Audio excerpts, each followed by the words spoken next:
અમૂલ ડેરીએ ગ્રાહકોને ઝટકો આપ્યો હતો। અમૂલ દૂધના ભાવમાં પ્રતિ લીટર 2 રૂપિયાનો વધારો કરવામાં આવ્યો હતો। Amul standard, Amul buffalo, Amul gold, Amul slim and ટ્રીમના ભાવમાં વધારો જોવા મળી રહ્યો છે। અમૂલ ટી સ્પેશિયલ, અમૂલ તાજા અને અમૂલ ગાયના દૂધના ભાવમાં વધારો જોવા મળી રહ્યો છે। આજે સવારથી દૂધના ભાવમાં વધારો અમલમાં મૂકવામાં આવ્યો છે। અમૂલ સ્ટાન્ડર્ડના 500 મિલીલીટરની જૂની કિંમત 30 રૂપિયા, નવી કિંમત 31 રૂપિયા। અમૂલ બફેલો દૂધ 500 મિલીલીટરની જૂની કિંમત 36 રૂપિયા અને નવી કિંમત 37 રૂપિયા, જ્યારે અમૂલ ગોલ્ડ દૂધ 500 મિલીલીટરની જૂની કિંમત 33 રૂપિયા, નવી કિંમત 34 રૂપિયા। અમૂલ ગોલ્ડ દૂધ 1 લીટરની જૂની કિંમત 65 રૂપિયા, નવી કિંમત 67 રૂપિયા। અમૂલ સ્લિમ એન્ડ ટ્રીમ 500 મિલીલીટરની જૂની કિંમત 24 રૂપિયા, નવી કિંમત 25 રૂપિયા।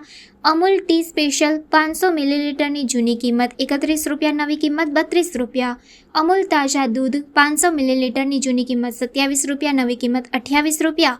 અમૂલ તાજા દૂધ 1 લીટર જૂની કિંમત 53 રૂપિયા, નવી કિંમત 55 રૂપિયા, જ્યારે અમૂલ ગાય દૂધ 500 મિલીલીટરની જૂની કિંમત 28 રૂપિયા, નવી કિંમત 29 રૂપિયા ચૂકવવી પડશે।